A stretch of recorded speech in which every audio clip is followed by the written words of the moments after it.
Welcome to our channel. నేను లక్ష్మణ్. ప్రస్తుతం మనతో పాటున్నారు ప్రముఖ సీనియర్ జర్నలిస్ట్ పివి శ్రీనివాస్ గారు. సార్ నమస్తే. ఆంధ్రప్రదేశ్లో ఒక 2 నెలల్లోనే ఎలక్షన్లు ఉన్నాయి.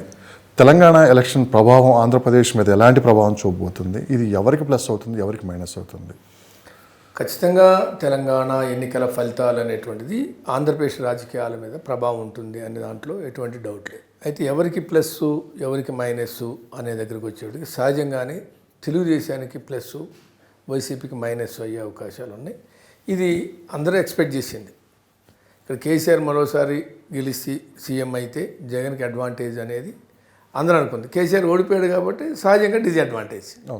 అంటే ఇక్కడ రేవంత్ రెడ్డి గెలిస్తే ఎవరికి ప్లస్ ఎవరికి మైనస్, కాంగ్రెస్ గెలిస్తే ఎవరికి ప్లస్ ఎవరికి మైనస్, రేవంత్ రెడ్డి ముఖ్యమంత్రి అయితే ఎవరికి ప్లస్ ఎవరికి మైనస్ అనే చర్చ కన్నా కేసీఆర్ మళ్ళీ గెలిస్తే జగన్కి ప్లస్ అనే చర్చ జరిగింది.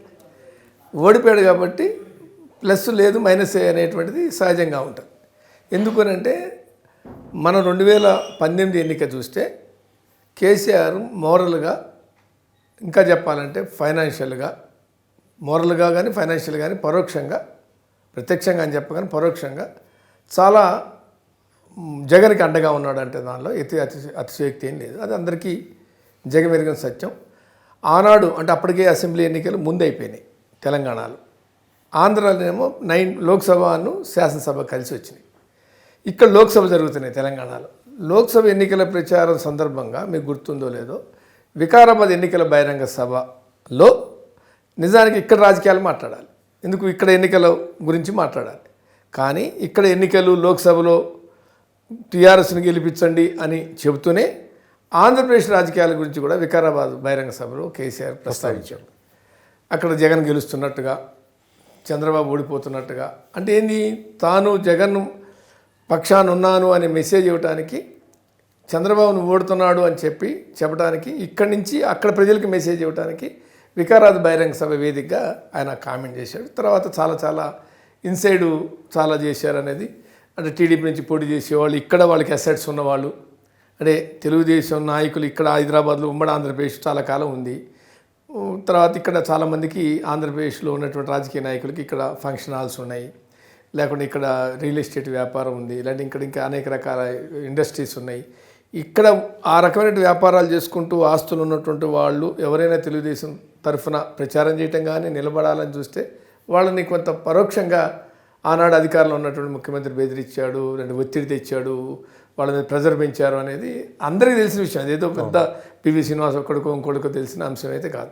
కాబట్టి ఆ రకంగా రిటర్న్ గిఫ్ట్ ఇస్తానని కూడా మాట్లాడినటువంటి సందర్భం మనం చూసాం. కాబట్టి ఆ రకంగా చూసినప్పుడు చంద్రబాబు ఓటమిలో, టీడీపీ ఓటమిలో కేసీఆర్ పాత్ర కూడా ఉంది, జగన్ ముఖ్యమంత్రి కావటంలో అనేది ఉంది. ఆ మేరకు తెలుగుదేశం వాళ్ళకి కూడా కొంత కోపం ఉంది. ఇక్కడ కూడా మనం చూస్తే రేవంత్ రెడ్డి పీసీసీ అధ్యక్షుడిగానే తెలుగుదేశం వాళ్ళందరూ మావాడే అన్న ఓనప్ ఎందుకు చేసుకున్నారంటే బికాస్ ఆఫ్ దట్ రీజన్. అంటే తెలుగుదేశం ఓట్ బ్యాంక్ కూడా కాంగ్రెస్కి యాడ్ అవుతుంది రేవంత్ రెడ్డి పీసీసీ చీఫ్ కావటం వల్ల అని మాట్లాడుకున్నారు. తెలంగాణలో ఉన్న TDP vote bank Revanth Reddy PCC chief కావటం వల్ల అది కాంగ్రెస్కి యాడ్ అవుతుందని కూడా మాట్లాడుకున్నాను. ఈ విశ్లేషణలు ఉన్నాయి. కాబట్టి నేను ఏం చెప్పదలుచుకున్నాను అంటే, ఈ మొత్తం కాంటెస్ట్ పూర్వ రంగాన్ని చూస్తే, పూర్వ రంగంలో ఏం జరిగింది అని చూసినప్పుడు ఖచ్చితంగా ఇక్కడ రేవంత్ రెడ్డి కాంగ్రెస్ గెలవటం అనేది దానికన్నా రేవంత్ రెడ్డి సీఎం కావటం అనేటువంటిది జగన్కి ఎంతో కొంత మైనస్ అనేది ఫ్యాక్ట్. అది ఇప్పుడు ఉన్నటువంటి పరిస్థితి. టీడీపీ వాళ్ళకి కూడా కొంత ఉత్సాహం కనపడుతుంది మనకు చూస్తే కనుక. బోరలు ఏం చేస్తాడంటే రేవంత్ రెడ్డి ఏం చేయకపోవచ్చు, డబ్బులు ఇవ్వకపోవచ్చు, లేకుంటే అక్కడ పోయి తెలుగుదేశం తరఫున ప్రచారం చేయడు, ఇవేం చేయడు. కానీ ఏంటంటే అదే జగన్కి అండగా ఉండే ఆయన ఓడిపోయింది, చాలు. That is the matter. కానీ తెలంగాణలో ఎన్నికలు ప్రశాంత వాతావరణంలో జరిగినాయి, కానీ ఏపీలో అలాంటి ప్రశాంత వాతావరణంలో ఎన్నికలు జరిగే అవకాశం ఉందంటారా? అంటే అక్కడ ఉన్న ఇప్పుడు జగన్ యాటిట్యూడ్ మనం ఈ 5 సంవత్సరాల కాలంలో చూస్తే కొంత ఫ్రాక్షన్ పాలిటిక్స్, అంటే రివెంజ్ పాలిటిక్స్ అంటాం. ఫ్రాక్షన్ పాలిటిక్స్ అంటే ఆయన ఫ్రాక్షన్ బ్యాక్గ్రౌండ్ నుంచి వచ్చాడు కాబట్టి ఫ్రాక్షన్ పాలిటిక్స్ అనుకున్నాం. లేదు, కాసేపు ఫ్రాక్షన్ పాలిటిక్స్ అని పక్కన పెడితే రివెంజ్ పాలిటిక్స్ అంటాం, కక్ష సాధింపు రాజకీయాలు అంటాం, ప్రతీకార రాజకీయాలు అంటాం. రివెంజ్ అంటే నేను తీర్చుకోవాలి అనేటువంటి. అట్లాంటి అధికారంలో రాగానే మొత్తం పాలన మీద సిట్ వేయటం అనేటువంటిది ఏదైతే ఉందో, మొత్తం పాలన ఒక అవినీతి జరిగింది. ఇప్పుడు కాళేశ్వరం, తెలంగాణలో కాళేశ్వరం జరిగింది, దాని మీద ఒక విచారణ వేశారు, ఇట్ ఈజ్ ఓకే. లేదు, ఇంకొక సంఘటన జరిగింది, దాని మీద ఒక విచారణ సిట్టో లేకుంటే న్యాయ విచారణ చేశారంటే ఓకే. కానీ చంద్రబాబు 5 ఏళ్ల పాలన మీద సిట్టు దానికి ఒక ప్రత్యేకంగా క్యాబినెట్ రిజల్యూషన్ చేసి ఒక జీవో తెచ్చి దానికి ఒక మొత్తం ఒక సిట్టుని రూపొందించవచ్చు, దానికి నామ్స్ క్రియేట్ చేసి ఎవరినైనా విచారించవచ్చు, కార్పొరేషన్ చైర్మన్లైనా విచారించవచ్చు. దాంట్లో చాలా తీసుకొచ్చారు. మీరు ఆ జీవో కనుక కొద్దిగా స్టడీ చేస్తే ఆ జీవో తెలిసిన వాళ్ళు ఎవరైనా ఉంటే మొత్తం 5 ఏళ్ల పాలన మీద సిట్ వేయటం, ఆ సిట్కి కొన్ని విధి విధానాలు రూపొందించడం, దాంట్లో ఎవరెవరిని తీసుకోవచ్చు అంటే ఎవరు మినహాయింపు కాదు, ఐఏఎస్లు మినహాయింపు కాదు, కార్పొరేషన్ చైర్మన్ మినహాయింపు కాదు, మంత్రులు మినహాయింపు కాదు అనే పద్ధతుల్లో దాంట్లో ఆ సిట్ కింద ఎవరినైనా తీసుకుని విచారించవచ్చు అనే సిట్ అనేది ఒక పోలీస్ స్టేషను. జస్ట్ లైక్ ఆ పోలీస్ స్టేషన్కు ఉన్నటువంటి పవర్స్ ఏంటంటే ఎవరినైనా తీసుకొచ్చి విచారించవచ్చు అనేటువంటి. కాబట్టి ఆ రకంగా చూసినప్పుడు చాలామంది మనం చూసాం, అయ్యన్న పాత్రుడికి సంబంధించిందో లేకుంటే ఇంకెవరు మన ఇప్పుడున్నటువంటి తెలుగుదేశం అధ్యక్షుడు అచ్చెన్నాయుడు కావచ్చు, లేదంటే దూలిపాల నరేందర్ది కావచ్చు, ఇట్లా చూసుకుంటే చాలామంది మీద కేసులు అయినాయి, చాలామంది మీద అరెస్ట్ లేరు, లేకుంటే దీంట్లో అవినీతి జరిగింది. కానీ ఏమైంది, దీంతో లోకేష్ యాత్ర మీద 1-2 సందర్భాల్లో కావచ్చు, లేదు ఈవెన్ చంద్రబాబు నాయుడు, ఇవంతా ఎందుకు అంతిమంగా చంద్రబాబు నాయుడు స్కిల్ డెవలప్మెంట్ దాంట్లో అరెస్ట్ అయ్యి జైలుకు పోయినటువంటి. కాబట్టి ఈ సిస్టమ్ చూసినప్పుడు సహజంగానే ఆయన రివెంజ్ పాలిటిక్స్ మీద కొంత ఫ్రాక్షన్ టైప్లో ఉంది కాబట్టి కనపడుతుంది. కాబట్టి దీని నుంచి ఏమవుతుందంటే రేపు ఎన్నికల నాటికి ఏమవుతుంది అనేటువంటి ఒక ఇక్కడ జరిగినాయి ఘటనలు జరిగినాయి, కొన్ని ఉన్నాయి. కాబట్టి ప్రశాంతంగా జరుగుతాయా అంటే ఖచ్చితంగా ఎన్నికల కమిషన్ సీరియస్గా తీసుకొని దానికి కావాల్సిన బలగాలు, పోలీసు, శాంతి భద్రతలు ఇవన్నీ పర్యవేక్షించారు కాబట్టి జరగచ్చు. కానీ బట్ ఏమైనా కొంత ఏదైనా ఆందోళన జరగచ్చు, లేకుంటే అలజడి జరగచ్చు, కొంత ఒక టెన్షన్ వాతావరణం ఉండొచ్చు అనేటువంటి ఒక అనుమానం అయితే లేకపోలేదు. తెలంగాణలో టీఆర్ఎస్ పార్టీ అభ్యర్థులు మార్చిపోవటం వల్లే ఓడిపోయిందని చెప్పి ఫలితాలు వచ్చిన తర్వాత పెద్ద ఎత్తున చర్చ జరిగింది. సో దాన్ని దృష్టిలో పెట్టుకుని జగన్మోహన్ రెడ్డి గారు దాదాపు 90 మందిని అక్కడ సిట్టింగ్ ఎమ్మెల్యేలను మారుస్తున్నారని చెప్పి కూడా ఇప్పుడు పెద్ద చర్చ నడుస్తుంది. సో ఈ సిట్టింగ్ ఎమ్మెల్యేలను మార్చడం వల్ల కొంత మైనసే కానీ ప్లస్ ఎట్లా అవుతుందని చెప్పి కూడా ఒక కన్ఫ్యూజ్ వాతావరణం అయితే నెలకొంది పార్టీ వర్గాల్లో కావచ్చు, సామాన్య ప్రజల్లో కావచ్చు. ఇక్కడ 2 ఉంటాయి. ఎప్పుడైనా ఏంటి ఉంటుందంటే పార్టీ బలంగా ఉంటే ఒక రకంగా ఉంటుంది, పార్టీ బలహీనంగా ఉంటే ఒక రకంగా ఉంటుంది. పార్టీ బలంగా ఉండి పార్టీ క్యాడర్ మీద అధినాయకత్వానికి పట్టుంటే ఒక రకంగా ఉంటుంది. పార్టీ క్యాడర్ లేకపోయినా, పార్టీ బలహీనంగా ఉన్నా, పార్టీ క్యాడర్ మీద అధినాయకత్వానికి పట్టు లేకపోయినా ఒక రకంగా ఉంటుంది. ఇక్కడ టీఆర్ఎస్కి వచ్చేటికి ఏంటంటే పార్టీ క్యాడర్ తక్కువ ఉంది. అంటే క్యాడర్ ఉన్నా పార్టీకి నిర్మాణ స్ట్రక్చర్ తక్కువ ఉంది. క్యాడర్ ఉంటే ఉండొచ్చు, క్యాడర్ లేదనేది. పార్టీ నిర్మాణం, కమిటీలు నిర్మాణం లేకపోతే ఆ నిర్మాణం ఉన్నటువంటి సెటప్ ఉంటుంది. ఒక ఉదాహరణకు గ్రామ కమిటీ పైన మండల కమిటీ, మండల కమిటీ జిల్లా కమిటీ, జిల్లా కమిటీ పైన రాష్ట్ర కమిటీ, ఇలాంటి వివిధ వింగులు, విద్యార్థి విభాగం, ఇలాంటి కార్మిక విభాగం, మహిళా విభాగం, యువజన విభాగం, ఇవన్నీ ఒక స్ట్రక్చర్. ఈ స్ట్రక్చర్ చాలా బలంగా ఉండి వీళ్ళకి పబ్లిక్కి కనెక్షన్ ఉండి ఈ స్ట్రక్చర్ ఏదైతే ఉంటుందో పార్టీ యంత్రాంగం ఉంటుంది, పార్టీ నిర్మాణం ఉంటుంది. గ్రామ కమిటీలు, వార్డు కమిటీలు, బూత్ కమిటీలు, జిల్లా కమిటీలు, రాష్ట్ర కమిటీలు ఇవన్నీ ఉంటాయి.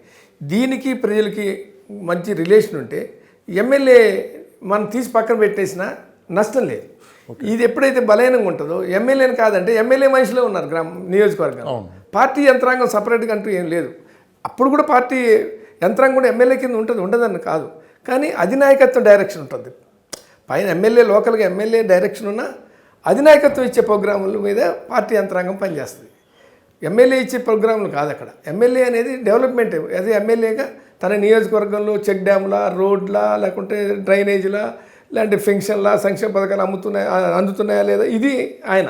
కానీ ఈ 5 సంవత్సరాల్లో జగన్ బటన్ నొక్కటం, డైరెక్ట్గా అకౌంట్లో డబ్బులు పట్టడమే జరిగింది. కానీ ఎమ్మెల్యేలకు సరైన ప్రాధాన్యత లేదు నియోజకవర్గంలో అని చెప్పి కూడా కొంత అసంతృప్తితో ఉన్నారని చెప్పి. అని అక్కడికి వచ్చేప్పటికి ఏమైందంటే ఆ స్ట్రక్చర్ కన్నా ఇది ఇందాక నేను చెప్పినటువంటి మరి ఆ స్ట్రక్చర్ ఎంతవరకు ఉందంటే నాకు డౌట్. ఏది నేను చెప్పిన వార్డు కమిటీలు, బూత్ కమిటీలు, జిల్లా కమిటీలు, మండల కమిటీలు, ఈ కమిటీలన్నిటికీ ఎప్పటికీ అధినాయకత్వం డైరెక్షన్ ఇచ్చి ఈ ప్రోగ్రామ్ చేయాలి, సభ్యత్వం కావచ్చు, లేకుంటే ఇంకేదైనా పార్టీకి సంబంధించిన ప్రోగ్రాం కావచ్చు, ప్రభుత్వం చేస్తున్న సంక్షేమ పథకాలని ప్రజల్లోకి తీసుకెళ్ళటం కావచ్చు, అది అమ్మ ఒడ, ఆ ఒడ, ఈ ఒడ, జగనన్న దీవెన, ఆ దీవెన, ఈ దీవెన, ఇవన్నీ ప్రజల్లోకి తీసుకెళ్లేటువంటి బాధ్యత ఎవరికి ఇస్తారంటే పార్టీ యంత్రాంగానికి ఇస్తుంది. ఎప్పుడు కనెక్షన్ ఎవరికి ఉంటుంది అంటే లైవ్లీ రిలేషన్ ఎవరికి ఉంటుంది, పార్టీ అధినాయకత్వానికి కింద ఉన్నటువంటి గ్రామ నాయకత్వానికి మధ్య ఉంటుంది. కాబట్టి ఎమ్మెల్యే అటు ఇటు తోకజాడిచ్చినా వీళ్ళందరూ పార్టీ అధినాయకత్వం వైపు ఎక్కువ మంది ఉంటారు. కొద్దిమంది ఉండరాని అని కాదు. కానీ అక్కడ కూడా ఏమైందంటే ఆ యంత్రాంగం కన్నా కోఆర్డినేటర్ వ్యవస్థ వచ్చింది. 50 మంది కుటుంబాలకు ఒక కోఆర్డినేటరే కదా, అవును, వాలంటీర్. 50 మంది కుటుంబాలకు ఒక వాలంటరీ అనేటువంటి ఒక వ్యవస్థను తీసుకొచ్చారు. వీళ్ళు ఎవరు కంట్రోల్ ఉన్నారు, అధినాయకత్వం కంట్రోల్ ఉన్నారు, ఎమ్మెల్యే కంట్రోల్లో లేరు అనేటువంటి ఉంది. చివరికి ఎమ్మెల్యే మీద కూడా వాళ్ళు అవసరమైతే రిపోర్ట్ ఇస్తారనే దగ్గరికి వచ్చింది. ఇక మేము ఏం చేయాలనేది ఎమ్మెల్యేల అసంతృప్తి. అంటే ఈ 50 మందికి ఒక వాలంటరీ ఏం చేస్తాడు, లక్ష్మణ్, పివి శ్రీనివాస్, లక్ష్మణ్ ఇంటికి 50 కుటుంబాలు అంటే ఏంది, ఇటు తిరిగి వస్తే 50 కుటుంబాలు. అవును, ఇగో ఈ రోడ్లోకి 20 కుటుంబాలు ఉంటాయి, ఆ రోడ్లోకి 20 కుటుంబాలు, ఇటు పోయి తిరిగి వస్తాయి. పొద్దున్నే బ్రష్ చేసుకుంటూ ఊళ్ళో లాంటి అయితే యాప్లు వేసుకొని ఇటు తిరిగి వస్తుంటాడు. లక్ష్మణ్ ఇంటి ముందు ఒక కార్ ఆగింది, ఓహో TS 09 నెంబరు అంటాడు. ఇది ఎవరిది, ఎందుకు వచ్చి ఉంటాడు, లక్ష్మణ్ ఇంటికి బంధువా లేకుంటే వేరే పార్టీ వాడా, తెలుగుదేశం వాడా, వీడ హైదరాబాద్ నుంచి వచ్చినా, డేటా డేటా ఏముంది, వాడు పొద్దున్న లేస్తే అక్కడే కదా పని, ఏముంది వాడికి, ఏం పని. 50 కుటుంబాలు రోడ్డు మీద అక్కడ తిరిగితే తెలిసిపోద్ది, ఎప్పుడు కదలికలు తెలిసిపోద్ది. ఈ రిపోర్ట్ ఇవ్వడం అనేది ఒక నిఘా విభాగం లాగా అయింది. దీంతోపాటు ఈ రిపోర్ట్ ఇవ్వడం, వాళ్ళకి ఇవ్వటం, ఎమ్మెల్యేలకేమో వీళ్ళు తీసుకుపోయిస్తున్నారు సంక్షేమ పథకాలు, వాలంటీర్స్ ఇస్తున్నారు. ఎవరికి భయపడుతున్నాడు 50 కుటుంబాలు, ఎమ్మెల్యే భయపట్టాల. ఈ 50 కుటుంబాల వాడు కూడా ఎవరు కంట్రోల్ ఉన్నాయంటే వాలంటీర్ కంట్రోల్లో ఉన్నాయి. అట్లా చెప్పేసి 50 కుటుంబాలకు వాలంటీర్ల కంట్రోల్లో ఆ నియోజకవర్గ ప్రజలు ఉన్నారు, రాష్ట్ర ప్రజలు ఉన్నారు. ఈ వాలంటీర్లు అందరూ ఎవరు కంట్రోల్లో ఉన్నాయంటే జగన్ కంట్రోల్లో ఉంటారు, ప్రభుత్వ కంట్రోల్లో ఉంటారు. ఇది కూడా పార్టీకి లాభం చేసిందా నష్టం చేసిందా అంటే ఒక దశలో లాభం చేసింది. ఒక దశలో ఏమైంది, చుట్టానికి బాగానే ఉంది వాలంటీర్లు వ్యవస్థ, మొత్తం నిర్మాణం, మొత్తం పార్టీలు ఓటర్లందరూ కూడా ఎవరు కదలికలు ఏంటో, ఎవరి కథ ఏందో, వాళ్ళ కార్యక్రమం ఏందో ప్రభుత్వానికి సమాచారం అందుతుంది. తద్వారా తను ఏదన్నా ఎవరైనా తోకదాడిచ్చినా, ఎవరైనా అటు ఇటుకున్నా అని. కానీ ఎప్పుడు కూడా ఏంటంటే ఒకటి దీంట్లో దీర్ఘకాలికంగా నష్టం, తాత్కాలికంగా లాభం. వాలంటీర్ వ్యవస్థ వల్ల తాత్కాలికంగా లాభం జరిగింది, దీర్ఘకాలంగా నష్టం జరిగింది. ఏంటి దీర్ఘకాలికంగా నష్టం, ఒకటి ఎమ్మెల్యేలకు అసంతృప్తి పెరిగింది, 50 కుటుంబాల వాళ్ళు ఏందిరా బాబు ఈ నిఘా ఏంది మాకు, ఏమో మా ఇంటికి చుట్టం వచ్చినా ఎవడు వాడు అంటాడు. పర్సెంటేజ్ ఆఫ్ నెగిటివ్ ఉంది సార్ వాలంటీర్ వ్యవస్థ. అది ఎంత అంటే ఒక్కొక్క నియోజకవర్గంలో వాలంటీర్ యొక్క యాటిట్యూడ్ని బట్టి కూడా ఉండొచ్చు. ఒకడు ఏమంటాడు, ఒకడు ఏదో పొద్దు గూగులేంది అనుకుంటాడు, ఒకడు ఏమంటాడు నాకు కనుక బాధ్యత ఇచ్చిందని ఎటో పోయి లక్ష్మణ్ నిన్న ఎందుకు ఎవరో వచ్చి వీడి దర్పం నిరూపించుకోవడానికి, నిన్న కాక మన ముందు ఉన్నవాడు మనకు లీడర్ అయిపోయాడు నో ఫీలింగ్ ఉంటుంది. దర్పం నిరూపించుకోవడానికి లక్ష్మణ్ ఏంది ఎవరు వచ్చిపోతున్నాం ఇంటికి, ఇందాకేదో కారు వచ్చింది చూసా అని అంటే నువ్వు చెప్పకపోతే బాధ, చెబితే బాధ. చెప్పకపోతే చెప్పలేదు వీడేదో చేస్తుండని వీడి పథకాలు కట్టయితే నీకు భయం, చెబితే ఏందిరా నీ అమ్మ పెద్ద నీ అమ్మ వాడు రోజు ఎవడొచ్చిండు ఎవడు పోయి అడిపోయినావా, ప్రెస్ చేసుకున్నావా, స్నానం ఏంది. అంతిమంగా భయానిక వాతావరణంలో ఉండి బయట చెప్పుకోలేని పొజిషన్లో ఉన్నారంటారు. అంటే నేనేమన్నట్టు వాలంటరీ వ్యవస్థ అనేటువంటిది తాత్కాలికంగా వాడు కూడా ఉన్నాడు, ఇక నేను ఎవరిని అడగక్కర్లేదు, ఏ ఎంఆర్ఓ ఎమ్మెల్యే తప్పలేదు. ఇప్పుడు సంక్షేమ పథకాలు అందుకున్నవాడు కూడా ఏమనుకుంటు లక్ష్మణ్, వాడినేది ఎదురుగుండే రామారావు పొద్దున్న లేస్తే మనకు కనపడతారు, బండి వేసుకున్నాడు, ఇట్లా ఏమైంది, పథకం ఏమైందని అడగచ్చు కదా. ఎవడో ఎంఆర్ఓ చుట్టూ పోయేది ఎందుకు, నీ ఎమ్మెల్యే ఎప్పుడు వస్తాడో రాడు, ఎమ్మెల్యే కనపడుతుండో వాడు ఏడుంటాడో నాకు తెలియదు, నా ఫోన్ ఎత్తుడో తెలియదు. 50 మందికి ఒకడు ఎదురుగానే ఉన్నాడు కదా, వీడిని అడిగితే సరిపోద్ది కదా, నాకు నా పథకం వచ్చిందా లేదా, ఏంది నా పథకం ఎప్పుడు వస్తుందని నీకు సంబరంగా ఉంది. ఫస్ట్లో నీకు సంబరంగా ఉంది, ఎమ్మెల్యేకి సంబరంగా ఉంది, అందరికీ సంబరంగానే ఉంది. కానీ రానేమైంది, నీకు మొగుడేటప్పటికి ఇదేంద్ర బాబు పథకాలు వచ్చినా అన్నీ అవుతున్నాయి, నేనే ఇస్తున్నా అనే ఫీలింగ్ వాడికి. పథకాలను మీరు అన్నారు సార్, తెలంగాణలో పథకాలు ఎంతవరకు టీఆర్ఎస్కి ఉపయోగపడ్డాయి, ఆంధ్రప్రదేశ్కి వచ్చేకి ఈ పథకాల వల్ల ఓట్లు పడతాయా అంటే ఎంతవరకు? దేశవ్యాప్తంగానే చూసాం పథకాలు ఎంతవరకు పని. సజ్జల రామకృష్ణ ఒక మాట అన్నారు, మా ఓట్ బ్యాంకింగ్ సపరేట్గా ఉంది అని చెప్పి కూడా అన్నారు. అంటే ఈ పథకాలను దృష్టిలో పెట్టుకునే వాళ్ళు జగనన్న ఇచ్చిన అన్ని పథకాలు లబ్ధి చేయకుండా వల్ల మాకు ఓట్లే అని చెప్పి కూడా వాళ్ళు అన్నారు. దీన్ని ప్రజలు ఎంతవరకు యాక్సెప్ట్ చేసే అవకాశం? ఇప్పుడు కేసీఆర్ కూడా ఇక్కడ ఏమన్నాడు, నన్ను చూసి ఓటేస్తారు అని అభ్యర్థులు మార్చరు, నా బొమ్మ చూసి ఓటేస్తారు, మారిస్తే ఏంది మార్చకపోతే ఏంది, ఓటేసేది పలానా ఎమ్మెల్యేని చూసి కాదు కదా, కేసీఆర్ పాలన చూసి కేసీఆర్ అమలు చేసేటువంటి రైతు బంధు, రైతు బీమా, లేకుంటే మిషన్ భగీరథ, ఆసరా, లేకుంటే ఇంకోటి కళ్యాణ లక్ష్మి, షాదీ ముబారక్, ఇన్ని ఎకరో పెట్టాను నన్ను కదా చూసి వేసేది అని అనుకున్నారు. చూసి వేసారు, ఏమేశారు అర్థమైంది. అక్కడ కూడా జగన్ అదే చెప్తున్నాడు, ఎమ్మెల్యేని చూసి కాదు, జగనన్న సంక్షేమ బటన్ నొక్కేది చూసి, పడుతున్న పథకాలను చూసి, వస్తున్న డబ్బులను చూసి, అమలవుతున్న సంక్షేమాన్ని చూసి ఓటేస్తారని. మరి అట్లా అనుకున్నప్పుడు ఎందుకు మారుస్తున్నావు? అది పాయింట్. నేనేది జగనన్న చూసి ఓట్లు వేస్తారంటున్నాను, లోకల్ ఎమ్మెల్యేని చూసి ఓట్లు వేయరు. జగనన్న పాలన అద్భుతం, జగనన్న అమలు చేస్తున్న సంక్షేమాలు మహాద్భుతం, వస్తున్న డబ్బులు పరమా అద్భుతం అని ఇన్ని అనుకున్నప్పుడు అభ్యర్థి ఎందుకు మారుస్తున్నావు అనేది ప్రశ్న. అంటే ఏంటి, సంక్షేమ పథకాలను చూసి ఓటేసే పని అయితే అభ్యర్థిని మార్చక్కర్లా. సంక్షేమ పథకాలు పనిచేస్తున్నాయా లేదా అనేటువంటిది దీన్ని బట్టి ఒకటి అర్థమవుతుంది. సంక్షేమ పథకాలే పనిచేస్తాయి అని ఓట్లేస్తారు, నన్ను చూసి ఓట్లేస్తారు అనుకుని కేసీఆర్ మార్చకపోతే ఏమైందో ఇక్కడ చూసాం. మార్చాల్సిన పరిస్థితి వచ్చిందని నన్నే చూసి ఓట్లేస్తారు అనుకుంటూనే క్యాండిడేట్లు మారుస్తున్నాడు జగను. నన్నే చూసి ఓట్లేస్తారని ఇప్పటికీ చెప్తున్నాడు, క్యాండిడేట్ మారుస్తూ కూడా నన్ను చూసి ఓట్లేస్తారు అంటాడు అని పరిస్థితి ఉంది.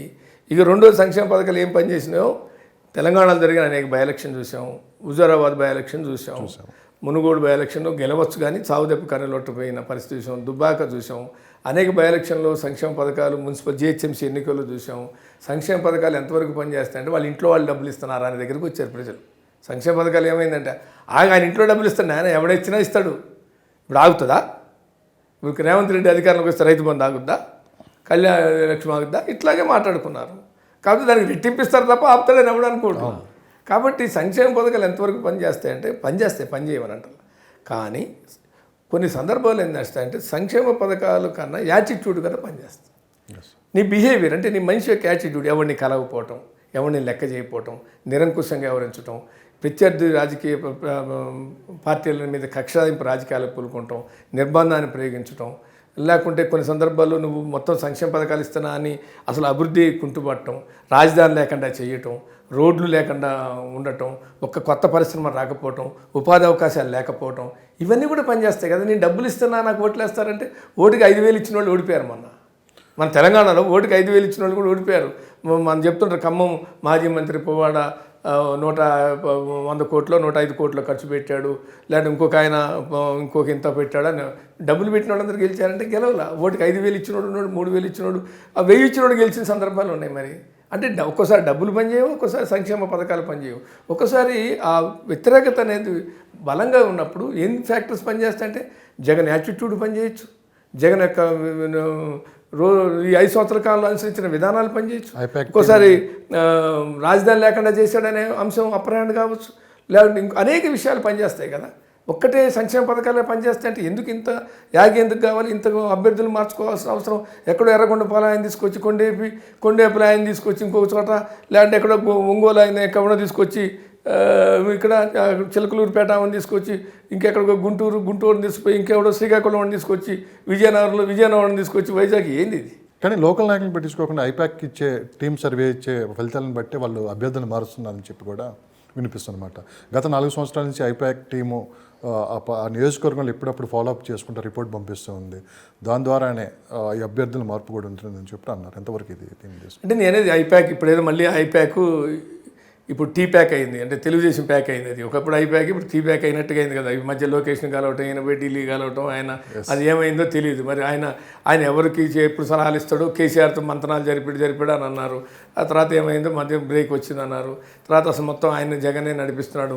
ఇదే వీళ్ళు కూడా ఈ టీడీపీ కూడా అసలు మొత్తం రాష్ట్రాన్ని నాశనం చేశాడు, కులాల కుంపడి చేశాడు. ఈ ప్రశాంత్ కిషోర్ మాటలేనే జగన్ మొత్తం కులాల చిచ్చు లేపాడు అసలు అని వీళ్ళు గావు కేకలు పెట్టిన వాళ్ళే. ఇప్పుడు మళ్ళీ అదే ప్రశాంత్ కిషోర్ కలవగానే సంబరాలుగా వీళ్ళు సంకలు గుర్తుకున్నారు టీడీపీ వాళ్ళు. నిన్నటిదాకా అసలు ఐపాక్ మా అద్భుతం అంటే వాళ్ళు ఐపాక్ని వదిలేసి ఇప్పుడు వాళ్ళ ప్రశాంత్ కిషోర్ దేవుడా మొనగాడ వాడు ఏ పార్టీ కాదనుకుంటే ఆ పార్టీకి పోతుంటాడని వాళ్ళు తిడుతున్నారు. కాబట్టి ఇక్కడ ప్రశాంత్ కిషోర్ శక్తి అంతా, ఆయన ఇదంతా సర్వేలు అంటే సర్వేలు అయిపోయి ఇవాళ రేపు ఏమైపోయిందంటే ఒకనాడు రాజకీయ పార్టీలకి ఇందాక నేను చెప్పినటువంటి నిర్మాణ స్ట్రక్చర్ ఉండేది, గ్రామీణ స్థాయిలో క్యాడర్ ఉండేది, సిన్సియర్ అయినటువంటి సిద్ధాంతాన్ని ప్రాతిపదికన పార్టీ అధినాయకత్వానికి నమ్మకంగా పనిచేసేటువంటి క్యాడర్ ఉండేది.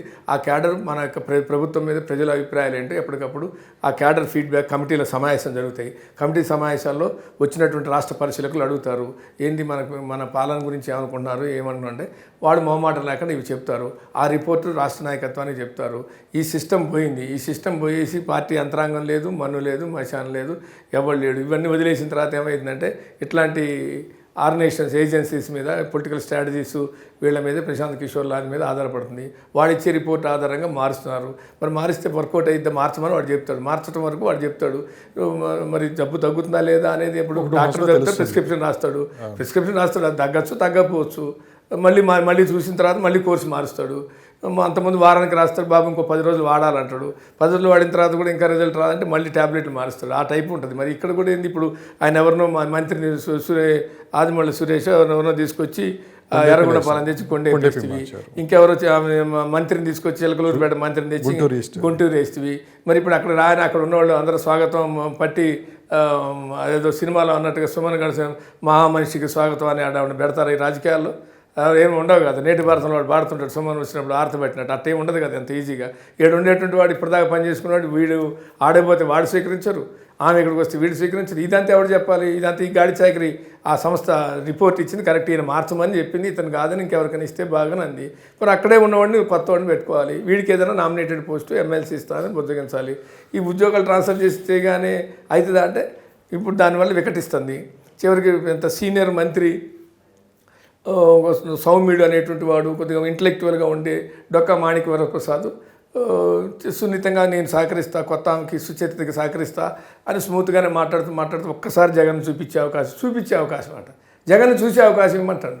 ఈ జగన్ చూసే అవకాశం ఇమ్మంటున్నట్టు దాంట్లో ఎంత మంత్రి రాజశేఖర్ ఉన్నప్పుడు ఉమ్మడి ఆంధ్రప్రదేశ్లో మంత్రి ఉన్నాడు, దళితుడు, చదువుకున్నవాడు, మేధావి, కొంత సోబర్గా ఉంటాడు, కొద్దిగా సౌమ్యుడు, ఇన్ని రకాల క్వాలిటీస్ ఉన్నటువంటి డొక్కా మాణిక్య ప్రసాద్ నాకు ఏం అడగట్లా, ఒక్కసారి జగన్ చూపించండి అంటాడు. ఏమో దేవుడిని చూపించమన్నట్టుగా అడుగుతున్నా ఆయన. అంటే ఎంత మెసేజ్ ఉంది దాంట్లో, అది అర్థం చేసుకున్నట్టు తెలుస్తుంది. అంటే ముఖ్యమంత్రి జగన్ అనే వ్యక్తిని చూడితే చాలు నాకు అంటాడు. అంటే చూడటానికి కూడా నోచుకోలేదు ఒక దళితుడు, ఒక మాజీ మంత్రి నిన్న తెలుగుదేశాన్ని కాంగ్రెస్ నుంచి తెలుగుదేశాన్ని కాదని నీ దగ్గరికి వస్తే నువ్వు ఆయనకి ఇచ్చినటువంటిది ఏంటి అంటే నాకు చూసే అవకాశం ఇవ్వండి అంటాడు, నాకు ఒకసారి చూపించండి అంటాడు. ఇంతకన్నా అసలు ఎంత మెసేజ్ అంటే దాంట్లో అది అర్థం చేసుకుంటే ఓటర్ అనేవాడు చైతన్యవంతం ఉంటే ఒక్క మెసేజ్ చాలు. ఇక ఆయన ఎవరు? రామచంద్రారెడ్డి, అనంతపురం, ఆయన చిత్తూరు అనంతపురం అనుకుంటా. రామచంద్రారెడ్డి ఆయన వచ్చాడు కదా, ఆయన వచ్చి దండం పెట్టి అన్నా నీకో నమస్కారం, కాపు రామచంద్ర నీకో నమస్కారం అని ఆ మీడియా ముందు దండం పెట్టి సెల్యూట్ చేసి వెళ్ళిపోయాడు. అంటే నీకు అపాయింట్మెంట్, ఒక సిట్టింగ్ ఎమ్మెల్యేకి అపాయింట్మెంట్ లేదు. ఇవన్నీ తక్కువ మెసేజ్ కాదు. ఈ వారం 10 రోజులు కనుక మీరు సర్వే చేస్తే జగన్ పర్సంటేజ్ మొన్న ఎంత ఉంది, ఈ వారం 10 రోజులు ఎంత ఉంది అంటే డ్రాస్టిక్గా పడిపోయి ఉంటుంది. నేనే సర్వే తెలియదు కానీ డ్రాస్టిక్గా పడిపోయే అవకాశం ఉంది. ఎందుకంటే ఇవన్నీ కొన్ని ఏమో నివురుగప్పిన నిప్పులో ఉన్నాయి, కొన్ని బయటికి కనపడుతున్నాయి. కానీ ఏమైంది, ఇవన్నిటి వల్ల ఏమైందంటే డిస్టర్బెన్స్ చాలా ఎక్కువైపోయింది. వితిన్ 10-15 డేస్లోనే ఎక్కువైంది. నా గమనంలో, నాకున్న రాజకీయాల్లో ఒక జర్నలిస్ట్గా నాకున్న అనుభవంలో నేను కొంతమందితో మాట్లాడితే నాకు అనిపించింది అంటే డ్రాస్టిక్గా గ్రాఫ్ పడిపోతుందా, మరి కాసేపట్లో 3వ లిస్టు కూడా రాబోతుంది, డ్రాస్టిక్గా గ్రాఫ్ పడిపోతుందా అనేటువంటి పద్ధతి కనపడుతుంది. పడిపోయి ఉంటుంది సర్వేల్లో ఖచ్చితంగా. వాళ్ళు చెక్ చేసుకుంటూ కూడా అది ఉండి ఎన్నికల నాటికి ఇంకేమవుతుందో అనేటువంటి ఒక వాతావరణం అయితే కనపడుతుంది. ఇదైతే ఫ్యాక్ట్. ఇది సార్, మీరు ఒక సీనియర్ జర్నలిస్ట్గా తెలుగుదేశం పార్టీని చాలా దగ్గర నుంచి చూశారు. గత 30 సంవత్సరాల నుంచి మీరు చూస్తూనే ఉన్నారు. తెలుగుదేశం పార్టీ ఎన్నడూ ఎదుర్కొని సమస్యలన్నీ ఈ 5 సంవత్సరాలు ఎదుర్కొంది. అపరచాణికుడు చంద్రబాబు నాయుడు అంటారు. సో జగన్మోహన్ రెడ్డి గారు గవర్నమెంట్లో ఇవన్నీ తట్టుకొని ఈరోజు పార్టీని నిలబెట్టి మళ్ళీ జనసేనతో కలిసి పొత్తుతో ముందుకెళ్తున్నారు. సో మొత్తం మీద దీన్ని రిజల్ట్ అనేది కార్యకర్తల ద్వారా వచ్చిందంటారా, లేకుంటే చంద్రబాబు నాయుడు మొండి పట్టుదలతోటి ఈరోజు ఉండబట్టే ఈరోజు ఇలాంటి రాబోయే ఫలితాలు ఉండబోతాయి? అంటే దీంట్లో 2 ఉన్నాయి. వాస్తవానికి తెలుగుదేశానికి ఒక బలమైన పునాది ఉంది ఉమ్మడి ఆంధ్రప్రదేశ్లో, తెలంగాణలో కూడా ఉండే మొన్నటి దాకా. ఇప్పుడు అది కొంత ఇదైంది. కానీ తెలుగుదేశానికి ఒక బలమైనటువంటి క్షేత్రస్థాయిలో, గ్రామీణ స్థాయిలో రాజకీయ ఆ పార్టీకి ఒక నిర్మాణం ఉంది, పునాది ఉంది. అది కొంత బలంగా పనిచేసింది అనేది ఒకటి. కానీ ఈ 5 ఏళ్ల కాలంలో తెలుగుదేశం క్షేత్రస్థాయి నాయకులు కూడా భయపడ్డారు. పెద్ద సంక్షోభం ఎదుర్కొంది. సంక్షోభమే కాదు, చాలామంది భయపడి రోడ్ల మీదకి రావడం. ఎందుకంటే బైండ్ ఓవర్ కేసులు పెడతారా, ఏ కేసులు ఇరికిస్తారా, ఇవి తెలియని ఒక రకమైనటువంటి ఆందోళన. ఏ కేసులు ఇరికొచ్చు, గంజాయి కేసులు ఇరికివచ్చు, ఇంకో కేసులు ఇరికొచ్చు, దేంటైనా ఇరికొచ్చు, దేంటైనా. ఆ రకమైనటువంటి భయాందోళనకు గురైంది కూడా ఫ్యాక్ట్. ఎందుకంటే ఎందుకు ఈ మాట అంటున్నా అంటే ఆ భయం లేకపోతే చంద్రబాబు అరెస్ట్ అయితే రావాల్సినంత రోడ్ల మీదకి రావాల్సినంత స్థాయిలో తెలుగుదేశం కేడర్ రాలేదు అనేటువంటిది ఒక అంశం. ఎందుకంటే తెలుగుదేశం ఒక బలమైన పునాది ఉన్నటువంటి తెలుగుదేశం, చంద్రబాబుకు ఇప్పుడు నాయకుడు ఎవరంటే చంద్రబాబే. ప్రాంతీయ పార్టీలకి చంద్రబాబు, తెలుగుదేశంకి చంద్రబాబు అరెస్ట్ అయితే అంతకన్నా ఇంకెవరు లేరు పైన అరెస్ట్ కావడానికి.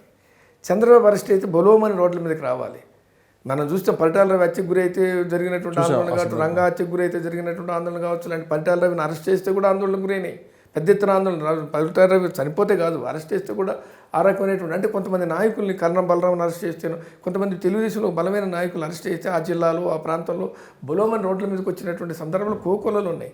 కానీ చంద్రబాబు లాంటి అరెస్ట్ అయితే రావాల్సినంత స్థాయిలో రోడ్ల మీద ఎందుకు రావాలంటే రోడ్ల మీదకి వస్తే కేసులు పెడతారేమో.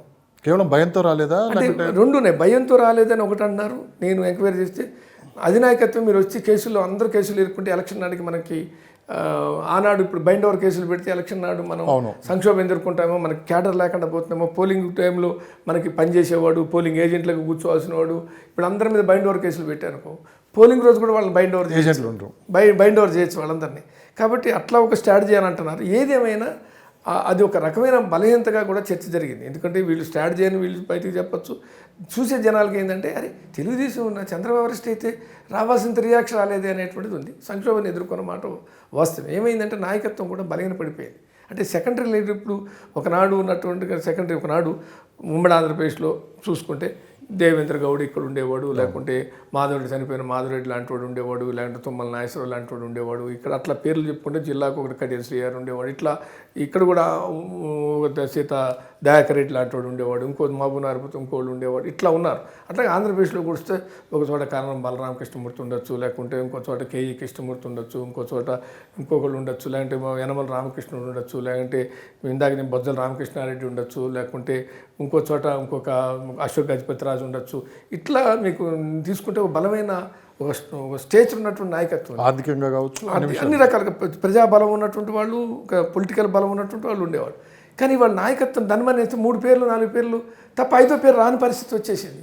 నాయకత్వం తయారు కాకపోవటము, నాయకత్వం ఆ స్టేజ్ ఆ స్థాయిలో లీడర్షిప్ తయారు కాకపోవటము, ఇలాంటి ఉన్నోడు అటు ఇటు పోవటము, ఇక్కడ ఉన్నోడు రేపొద్దున టికెట్ రాత అడిపోవటం, అక్కడ ఉన్నోడు ఇక్కడ రావటం వల్ల ఒక సుదీర్ఘకాలం పాటు రాజకీయాల్లో ఉండి ఒక 2 దశాబ్దాల పాటు నాయకత్వం ఇప్పుడు తెలుగుదేశం ఉండగానే ఇప్పుడు నేను చెప్పిన ఒక 15 ఉమ్మడి ఆంధ్రప్రదేశ్లో చూస్తే ఒక 10, 15, 20 పేర్లు ఇది వాస్తవం సార్ వెళ్తాయి. టక్ టక్ టక్ టక్ టక్ చెప్పచ్చు. జిల్లాకు 2 పేర్లు టక్ టక్ టక్ చెప్పచ్చు. కానీ వాళ్ళ ఎవరు తెలుగుదేశం పేరు టక్కని చెప్పండి అంటే ఎవరంటే తడుకోవాల్సి వస్తుంది. ఎందుకు ఆ సమస్య వచ్చిందంటే ఆయారాము గయారాములు ఎక్కువ కావటం కావచ్చు. ఎందుకు ఈ పార్టీలో ఉన్నాడు, రేపు ఆ పార్టీలు, ఆ పార్టీలో ఉన్నాడు, ఈ పార్టీలు. అవును కదా అంటే నేను ఆ పార్టీలో లేడని ఇప్పుడు నేను ఏదైనా పేరు చేస్తే ఓ తెలుగుదేశం లేడని ఇప్పుడు వేరే పార్టీలోకి వెళ్ళిపోయాడు అంటారు. ఇంకో పేరు ఆయన అక్కడ లేడన్నా ఇంకో పార్టీలోకి వెళ్ళాడు అంటారు. అంటే ఇదివరకు అట్లా లేదు. ఒక 10 పేర్లు 20 పేర్లు చెప్తే వాళ్ళు అక్కడే ఉన్నారు.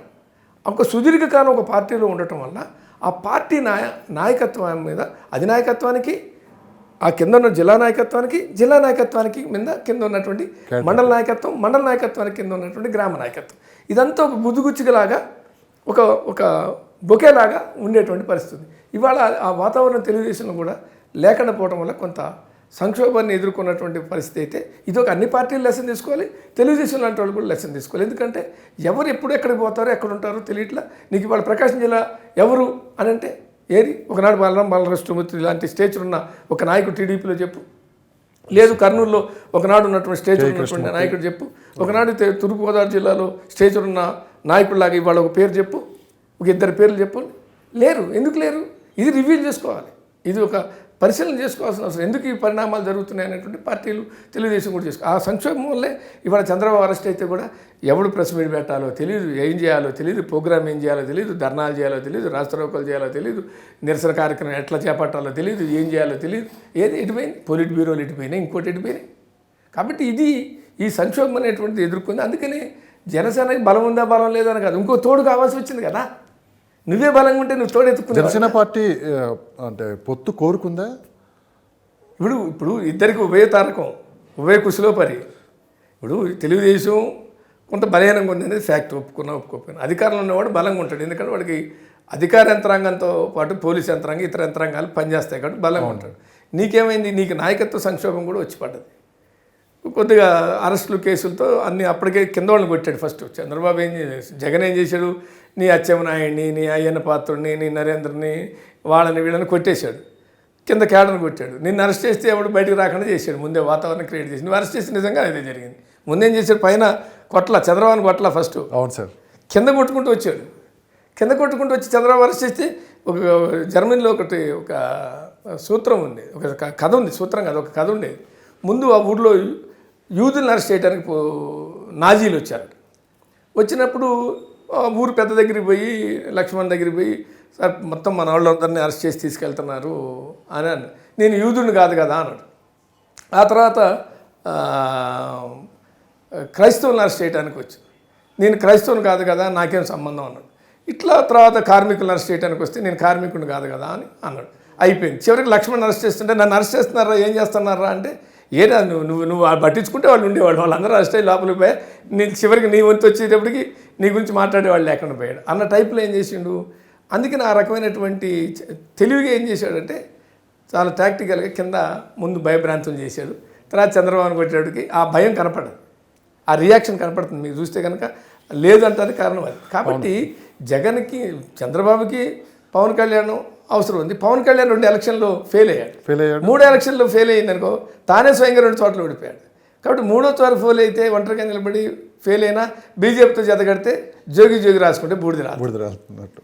కాబట్టి ఉపయోగం లేదు. కాబట్టి చంద్రబాబు ఏం చేశాడంటే మాస్ పుల్లరు, పవన్ అనేవాడు మాస్ పుల్లరు. కానీ ఈ విషయంలో తెలియక వ్యవహరించింది ఎవరంటే ఇద్దరు అంటే ఇప్పుడు నాకేం అవసరం లేదు అనే పరిస్థితిలో చంద్రబాబు లేడు. ఆయన కూడా ఏమనుకుంటున్నాడు, బీజేపీ నీ కాదంటలేదు, చంద్రబాబుతో జత కడతా అంటున్నాడు.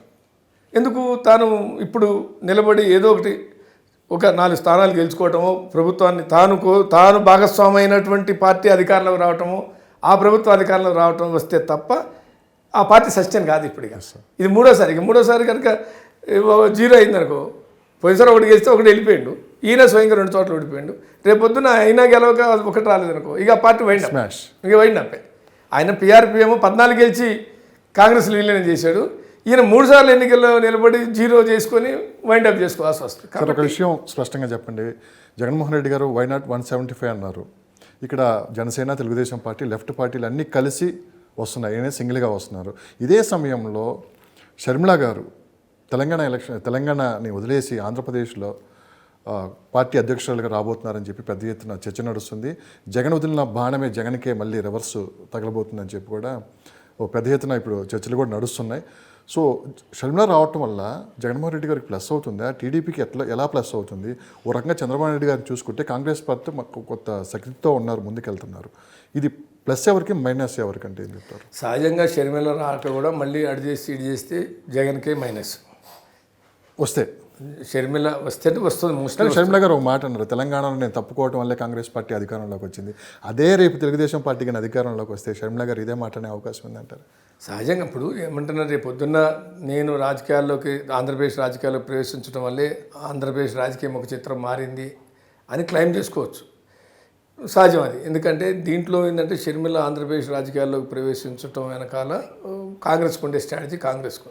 ఏంటి ఆ స్ట్రాటజీ అంటే నేను అర్థం చేసుకుంది, అక్కడ బీజేపీకి ఫ్యూచర్ లేదు, దాంట్లో నోట్ లేదు. పవన్ కళ్యాణ్ కూడా 2 ఎన్నికల్లో ఎదగలేకపోయాడు. తెలుగుదేశంతో జతకట్టి ఈసారి తిప్పలు పడుతున్నటువంటి పరిస్థితి కనపడుతుంది. కాబట్టి ఒక జాతీయ పార్టీగా కాంగ్రెస్కి అవకాశం ఉంది. జగన్మోహన్ రెడ్డి ప్లస్ అయినా మైనస్ అయితే మటుకు ఖచ్చితంగా అది కాంగ్రెస్కి వస్తుంది. ఎందుకంటే రాజశేఖర రెడ్డి లెగసీ నేను ఇప్పటిదాకా క్లెయిమ్ చేసుకున్నాడు రాజశేఖర రెడ్డి కొడుకునని. కానీ ఇప్పుడు షర్మిల ఏమంటుంది, రాజశేఖర రెడ్డి కాంగ్రెస్ పార్టీ, రాజశేఖర రెడ్డి వారసురాలు నేనైతా, రాజకీయ వారసురాలు. ఆయనకు ఆస్తికి వారసులు అవుతారేమో కానీ రాజకీయాలకు ఎట్ట వారసుడు అవుతాడు? ఇప్పటిదాకా ఆమె రాలేదు కాబట్టి ఆయన ఏదో క్లెయిమ్ చేసుకుంటూ కౌంటర్ చేసేవాళ్ళు లేడు. కాంగ్రెస్ పార్టీ కూడా ఆ స్థాయిలో కౌంటర్ చేసే స్థాయిలో కాంగ్రెస్ పార్టీ లేదు. ఇవాళ కాంగ్రెస్ పాదయాత్ర ఉంది, మంచి సంబంధాలు ఉన్నాయి. కాంగ్రెస్ పార్టీకి ఇప్పుడు వాయిస్ పెరుగుతుంది. ఏమని, రాజశేఖర రెడ్డి వారసుడు మా రాజకీయ వారసుడు క్లెయిమ్ చేసుకునే అవకాశం కాంగ్రెస్ పార్టీకి ఉంది, షర్మిలకు ఉంటుంది. జగన్కి ఎట్టుంటుందని వాయిస్ పెంచడానికి ఒక స్కోప్ దొరికింది. జగన్ ఆ విషయంలో అంటాడు. కాకపోతే ఏమంటాడు, మా నాన్న మీద కేసులు పెట్టారు, అది పెట్టారు, ఇది పెట్టారని. నాన్న మీద ఎక్కడ కేసులు పెట్టాల. ఆయన అక్రమాస్తులకు సంబంధించినటువంటిది ఎవరో ఒక ఎమ్మెల్యే సుప్రీం హైకోర్టులో ఇస్తే, హైకోర్టు సిబిఐ ఇస్తే దానికి సంబంధించింది. మీ నాన్నని ఏదో నేరస్తుని చేసి మీ నాన్న చేసింది ఏం లేదు. కాబట్టి అక్కడికి వచ్చేటికి అదొక అంశం ఉంటుంది. ఇక రెండో అంశం ఏంటంటే, రాష్ట్ర విభజన సందర్భంగా కొన్ని విభజన చట్టంలో కొన్ని హామీలు కేంద్ర ప్రభుత్వం ఆనాడు ఇచ్చింది. హామీల్ని తెలుగు 5 సంవత్సరాల కాలంలో బీజేపీ కొట్లాడి సాధించుకోలేకపోయింది. జగను కేంద్రం నుంచి సాధించుకోలేకపోయాడు. బీజేపీ రాష్ట్రానికి 10 సంవత్సరాల అధికారంలో ఉన్న బీజేపీ మోడీ ఆంధ్రప్రదేశ్కి అన్యాయం చేశాడు. కాబట్టి బీజేపీని ఎందుకు నమ్మాలి, టీడీపీని ఎందుకు నమ్మాలి, వైసీపీని ఎందుకు నమ్మాలి? ఆంధ్రప్రదేశ్ని ఏం చేశారు వీళ్ళు ముగ్గురు కలిసి? ఆయన అమరావతి అని తీసుకొస్తే ఆయన మట్టిను చెంబులో నీళ్ళు తీసుకొచ్చి ఇచ్చిపోయాడు ఆయన. ఆ తర్వాత నాకు మొత్తం ఎక్కువ మంది ఎంపీలను ఇస్తే నేను మెడలు ఉంచుతాను, మోడీ మెడలోంచి రాష్ట్రానికి కావాల్సిన స్పెషల్ స్టేటస్ తీసుకొస్తా, విభజన చట్టంలో తీసుకొస్తా, చివరికి ఈయన మెడలు ఉంచాల్సి వచ్చింది. మోడీ దగ్గర పోయి ఈయన మెడలు ఉంచాడు తప్ప మోడీ మెడలు ఉంచలేకపోయాడు. అదే అంటే ఏమంటాడు, ఆయన మెడలు ఉంచుదాం అనుకున్నా కానీ ఆయనకే పూర్తి మెజారిటీ వచ్చేటప్పటికి నేనే మెడలు ఉంచాల్సి వచ్చింది, ఆయన మెడలు ఉంచలేకపోయినా నేను మెడలు ఆయన ముందు మెడలు ఉంచాల్సి వచ్చింది అనే పరిస్థితికి. ఎందుకు నేనేదో కోయిలేషన్ గవర్నమెంట్ నా ఎంపీలతో ప్రభుత్వం మోడీ ప్రధాని అవుతాడు అనుకున్నా, నా ఎంపీలతో ప్రధాని అయితే నేను మెడలు ఉంచవచ్చు అనుకున్నా, నాతో సంబంధం లేకుండా బీజేపీకే సంపూర్ణ మెజారిటీ వచ్చి ఆయన ప్రధానమంత్రి అయిన తర్వాత ఆయన నా మెడలు ఉంచమంటున్నాడు అనే పరిస్థితులే అక్కడ వచ్చింది. తెలుగుదేశం కేంద్రంలో అధికారం భాగస్వామ్యం చేసుకుంది. 2014 నుంచి 2018 వరకు గజపతిరాజు కూడా, అశోక్ గజపతిరాజు కూడా కేంద్ర మంత్రిగా, విమానయాన శాఖ మంత్రిగా పనిచేశాడు. చివరికి ఏమీ లేదు, చెంబు నీళ్లును మట్టి తెచ్చిపోయాడు. చివరికి సంవత్సరం ముందు 6 నెలల ముందు బయటకు వచ్చి ధర్మ పోరాటం అని చేశాడు. ఆయన ఆ దీక్ష తీశాడు, తిరుపతిలో దీక్ష, అక్కడ ఇక్కడ దీక్ష చేశాడు. అయిపోయింది. చివరికి ప్రభుత్వం పోయింది. ప్రభుత్వం పోయిన తర్వాత పని ఉన్నామంటే మళ్ళీ నెమ్మదిగా సన్నాయి నొక్కుతూ మోడీకి దగ్గర కావడానికి విశ్వ ప్రయత్నాలు చేసావు. రాష్ట్రపతి ఎన్నికల్లో మద్దతు ఇచ్చావు, ఉపరాష్ట్రపతి ఎన్నికల్లో మద్దతు ఇచ్చావు, పార్లమెంట్లో వ్యవసాయ చట్టాలకి మద్దతు ఇచ్చావు, డిమానిటైజేషన్ మద్దతు ఇచ్చావు, జీఎస్టీకి మద్దతు ఇచ్చావు. ఇవన్నీ మద్దతు అడిగిందే తడువు, అడిగిన దానికి అన్నిటికీ మద్దతు ఇచ్చుకుంటూ పోయినావు. మరి ఇప్పుడు బీజేపీ రాష్ట్రానికి మోసం చేసిందని చెబుతావా, మేలు చేసిందని చెప్తుందా తెలుగుదేశం? జగన్ ఏం చెప్తాడు, ఈ బీజేపీ మోసం చేసిందని చెబుతాడా, మేలు చేసిందని చెప్తాడా? నువ్వెందుకు సాధించలేకపోయినా నీ రాష్ట్రానికి ఏం సాధించావా మేడ అని అంటే టీడీపీ ఏం చెబుతుంది, వైసీపీ ఏం చెబుతుంది. మరి అక్కడ ఉన్న ఆంధ్రప్రదేశ్లో ఉన్న బీజేపీ నాయకత్వం ఏం చెబుతుంది? మీ 10 సంవత్సరాల కేంద్రంలో అధికారం నుండి ఈ రాష్ట్రానికి ఏం తెచ్చారా అని బీజేపీ రాష్ట్ర నాయకత్వం అడిగితే బీజేపీ రాష్ట్ర నాయకత్వం ఏం చెబుతుంది? కాబట్టి ఇక్కడ పొలిటికల్ అడ్వాంటేజ్ ఏంటంటే కాంగ్రెస్ మేము విభజన చట్టంలో ఆంధ్రప్రదేశ్ మేలు జరగాలని ఇవి పెట్టాం, స్పెషల్ స్టేటస్ పెట్టాం. స్పెషల్ స్టేటస్ వల్ల ఇది జరుగుతుంది, ఈ రాష్ట్రానికి జరిగిన అన్యాయానికి సరిదిద్దడానికి ఈ స్పెషల్ స్టేటస్ ఉపయోగపడుతుంది. పోలవరానికి జాతీయ ప్రాజెక్టు ఇవ్వాలని ఆనాడు మేమే పెట్టాం. లేకుంటే ఇక్కడ ఐఐఎంలు ఐఐటీలు రావాలని మేము చట్టంలో పెట్టాం. అవన్నీ ఇవ్వాల్సిన బాధ్యత ఏంది? మా ప్రభుత్వం ఉండుంటే అమలు చేసేవాళ్ళం. బీజేపీ ఉంది 10 సంవత్సరాలు, బీజేపీ చేయలేదు. మేము కేంద్రంలో అధికారంలోకి వస్తే ఇవన్నీ చేసి చూపిస్తాం, అమలు చేసే బాధ్యత.